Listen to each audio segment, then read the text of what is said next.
¿Qué tal, amigos de Beat 100.9? Seguimos aquí en la cobertura del día 1 de EDC México 2023. Tenemos un gran invitado, Marlo, que acaba de tocar en el escenario principal. Man, how are you today? Really, really good, man. That was amazing. Absolutely incredible. Actually incredible. You have a new Kinetic Bloom because right now it's the main stage with the Kinetic Bloom. You got an excellent set. How you felt the actual Mexican crowd? When I was getting ready and plugging in my USBs, I had a little look over there, and the crowd was huge. It was like all the way from the left to the right to the back, completely packed. So I got a little bit nervous, but then once I started, it was amazing.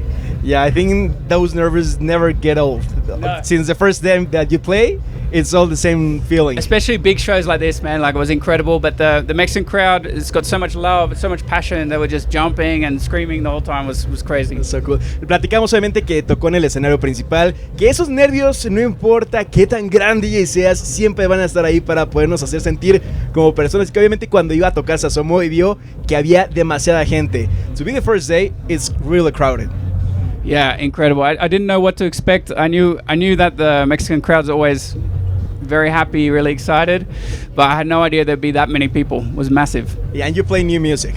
So much new music. That was the other thing. I was a bit nervous about that because I've made like 6 new tracks that I have never played before. Yeah. I played for the first time here tonight, but it went down really good. The crowd always responds well. Yeah, and you see all the phone lights coming on when you play new music because they're all like ID. I need to record that song because maybe it's a new idea. I never heard that song before. I want to get that on phone. Yeah. That's so cool. El micrófono. Okay. But don't worry. So in this case, I have a question.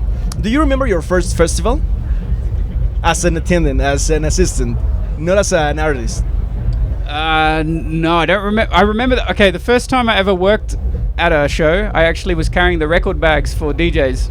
Real. It was a show called Trance Energy in the Netherlands. It doesn't exist anymore, but yeah, that was where I started.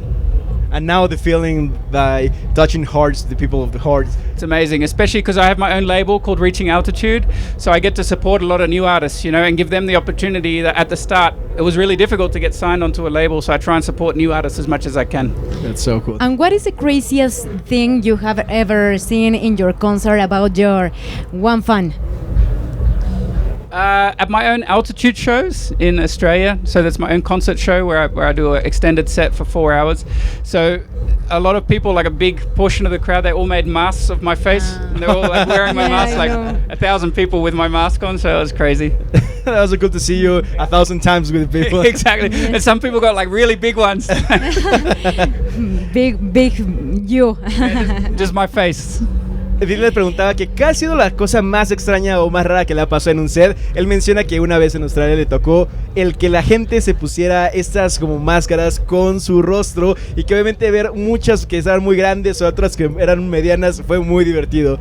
So now, what's coming for you this year? New music, new shows? Yeah, lots of new music, really promoting my own label, Reaching Altitude, and next week I'm playing at a State of Trance in the Netherlands on the main stage as well. I'm doing a Tech Energy set, and yeah, the whole schedule is really filling up for the rest of the year. It's going to be an amazing year. So good after all the problems with COVID for so long. Yeah. Just sitting at home and waiting to go tour, so we're back. Yeah, and we're definitely great with live because now we're back with the festivals, with the people. Also, last year we were like not with the question of what's gonna happen without the mask, with the mask, and now we can feel free to actually be with our friends, to connect with the people as an artist. So that's so cool. Yeah. And now, I have a specific question for the people that comes for a festival for the first time. What's your best advice? Just have fun. Just have fun. Even if you go alone to a festival, don't worry. You'll still meet a lot of people. You'll still have a great time. Just come, because a festival is it's a life-changing experience. You're with other people that love the same music. You're with other people that are enjoying the same feelings in that moment, and it's a really magical experience, And once you do it once, I promise you'll come again. Yeah, that's for sure. Obviamente le preguntamos que viene musicalmente hablando, tiene muchísimos shows, después va a estar presentándose en a State of Trance, y que cuál era el consejo que le daba a las personas que venían por primera vez. Simplemente, si vienes solo, vas a hacer muchos amigos, vas a tener mucha gente con la cual vas a estar platicando y que disfrutes obviamente de los shows. I know it's kind of difficult because you're so famous and you travel around the world, but if you have to choose 3 countries that you Love more, what countries do you choose? Look, the best shows I've ever done in my whole life have been in Australia, of course, for my own concert altitude shows. Yeah, I know. Mexico, the last best show I ever did was a State of Trance, honestly. And now this is my new favorite, the one I just did, Yeah. EDC. Yeah, for real. Honestly.